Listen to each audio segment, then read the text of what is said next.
नमस्कार मंडळी, welcome back to my channel. मी शिवानी तुम्हा सर्वांचं माझ्या यूट्यूब चॅनलवर अगदी मनापासून स्वागत करते। बऱ्याच वेळा आपल्याकडे शिळ्या चपात्या किंवा शिळ्या पोळ्या उरतात, अशा वेळी करायचं काय? बऱ्याचदा आपण चिवड्या वगैरे करतो, पण आजची रेसिपी वेगळी आहे। चला सुरुवात करू। त्यासाठी इथं बघा, माझ्याकडे काल रात्रीच्या ना पुलके शिल्लक राहिले होते। आम्ही संध्याकाळी पुलके करतो, तुमच्याकडे चपाती असेल ना तरी पण चालेल।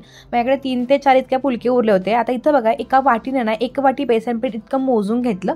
मी 3 ते 4 चपातीसाठी 1 वाटी बेसन पीठ घेतलं। पाव वाटी किंवा 2 मोठे चमचे तांदळाचं पीठ घ्यायचं। त्यानंतर 1 चमचा इतके धने जिऱ्याची पूड, 1 चमचा काश्मीरी लाल तिखट घेतलं, अर्धा इंच आलं किसलेलं घेतलं, थोडीशी हिरवी मिरची ठेचून वापरली। त्यानंतर 1 वाटी इतकी बारीक चिरून घेतलेली ना ताजी कोथिंबीर घ्यायची। कोथिंबीरमुळे ना ह्या रेसिपीला चव खूप जास्त छान येते। पाव चमचा आमचूर पावडर घालायचं, चवीनुसार मीठ घालूयात आणि हे सगळे जिन्नस ना चांगले मिक्स करून घ्यायचे। तुमच्याकडे जर आमचूर पावडर नसेल ना, तुम्ही त्याऐवजी अर्धा लिंबाचा रस किंवा चिंच आणि गुळाचा कोळ पण तुम्ही थोडासा घालू शकता। आता बघा, हे सगळं चांगलं असं मी मिक्स करून घेतलं। आता थोडं थोडं पाणी घालून ना ह्याचं थोडं घट्टसर असं ना पीठ करून घ्यायचं। ज्या पद्धतीने आपण आळूवडीला वगैरे पीठ करतो ना, तर अगदी त्याच पद्धतीने करून घ्यायचं। जेव्हा ही रेसिपी मी माझ्या घरी बनवली होती, तेव्हा कुणालाही कळालं नव्हतं की ही रेसिपी मी शिळ्या चपातीपासून बनवली। खाणारा प्रत्येकजण कौतुक करत होता, आणि जेव्हा मी त्यांना सांगितलं की ही रेसिपी शिळ्या चपातीपासून बनवले, तेव्हा त्यांना ते पटलंही नाही। सगळ्यांनी आवडीनं अगदी ताव मारला होता। त्यामुळे तुम्ही पण एकदा जरूर ही रेसिपी ट्राय करून बघा। तर थोडं थोडं पाणी घालून मध्ये छान असं घट्टसर असं एक पीठ मळून घेतलं। आता बघा, आपलं पीठ तयार झालं, तर आपण लगेचच रेसिपीला सुरुवात करूया। त्यासाठी इथं बघा, मी पुलका घेतला आणि त्यानंतर ना 1 ते 2 चमचे पीठ ह्या पुलक्यावरती घालून हे सगळं बघा चांगलं असं एकसारखं पातळ लेअरमध्ये पसरवून घ्यायचं। तुम्हाला जर हाताने करत असाल, तुम्ही हाताने पण हे करू शकता। तर सगळीकडे बघा मी एकसारखं असं पीठ करून घेतलेलं आहे। आता बऱ्याच जणांना वाटेल की आपण बेसन पोळी वगैरे बनवतो, तर अजिबात नाही। त्यासाठी तुम्हाला हा व्हिडिओ शेवटपर्यंत बघावा लागेल, आणि तुम्हाला जर व्हिडिओ कोणत्या क्षणी जरा जरी आवडतं तर व्हिडिओला नक्की लाईक पण करा। तर सगळीकडे बघा पीठ पसरवून घेतलं। आता तुम्हाला व्हिडिओमध्ये दिसते अगदी त्या पद्धतीने टाईट असा रोल बनवून घ्यायचा। रोल बनवताना तो अजिबात सैल नसावा, तर असा टाईट रोल मी करून घेतला। आणि आता हा एक रोल जो तयार झाला तो असा साईडला ठेवायचा, आणि बाकीचं जे रोल आहेत ना ते देखील आपण अगदी अशाच पद्धतीने सगळे बनवणार आहोत। आणि आजची जी आपण रेसिपी बनवतो ना, साधारणपणे ही 1 आठवडाभर आपण टिकवू शकतो।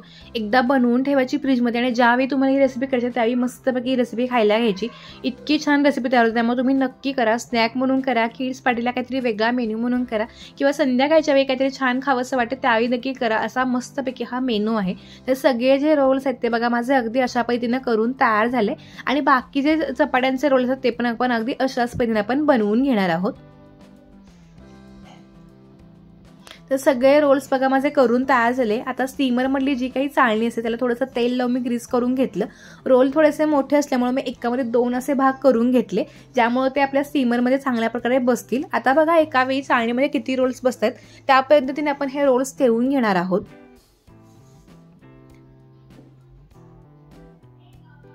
आणि हे सगळे रोल्स ठेवून झाले की स्टीमरमध्ये बघा मी 1 वाटी इतकं पाणी गरम करायला ठेवलं। साधारणपणे 1 ग्लास पाणी घातलं होतं। पाण्याला चांगली उकळी आली की जी आपण प्लेट तयार करून घेतली किंवा चाळण तयार करून घेतली ती चाळण ठेवायची। आता गॅस मध्यम करायचा आणि झाकण लावून साधारणपणे आपण 10 मिनिटं हे छान अशी वडी जी आहे ती वाफवून घेणार आहोत। तर 10 ते 12 मिनिटांनंतर बघा मी गॅस बंद करून घेतला। मस्तपैकी अशी वडी वाफवून तयार झाली होती। आता तुम्हाला जर ही रेसिपी टिकवायची असेल ना, तुम्ही अशाच पद्धतीने ठेवून एका हवाबंद डब्यामध्ये फ्रीजरमध्ये 7 ते 8 दिवस टिकवू शकता, किंवा जर लगेच करायचं तर तुम्ही अशा पद्धतीने ह्याचे छानपैकी असे गोल गोल काप करू शकता। ज्या पद्धतीने आपण अळूवडी करतो ना, तर त्या पद्धतीने करायची। फार जास्त पातळ नसावी, फार जाड नसावी, तर अशा पद्धतीने कट करून घेतले। आतले लेयर्स बघा अगदी खूप मस्त दिसतात। तर सगळ्याच्या वड्यातनं एकदम मी अशा पद्धतीने कट करून घेते।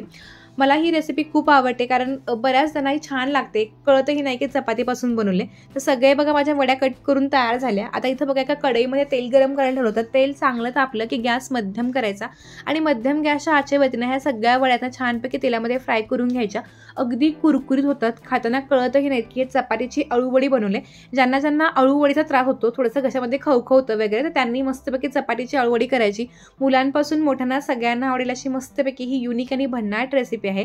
बऱ्याचदा मला सांगितलं की भन्नाट म्हणजे काय? भन्नाट म्हणजे की आधी आपण ती कधी खाल्ली नसेल किंवा वेगळ्याच चवीची असेल, तर त्याला मी भन्नाट असं नाव आमच्याकडे म्हणतात, म्हणून मी त्याला नेहमी भन्नाट असं नाव म्हणते। तर मस्तपैकी वड्या बघा छानपैकी अशा गोल्डन ब्राऊन रंगावरती आल्या की छान तेल नितळून काढून घ्यायच्या। अगदी कडकडीत आवाज येतो, आणि त्या गार झाल्यानंतरही ना तितक्याच अगदी कुरकुरीत होतात, त्यामुळे तुम्ही एकदा मस्तपैकी बनवून ठेवा आणि नक्की ह्या रेसिपी करून बघा।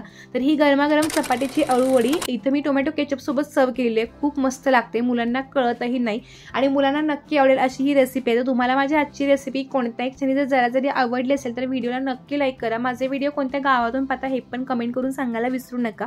तुम्ही पाहू शकता वड्यांना किती मस्त असे लेयर्स पडलेले आहेत।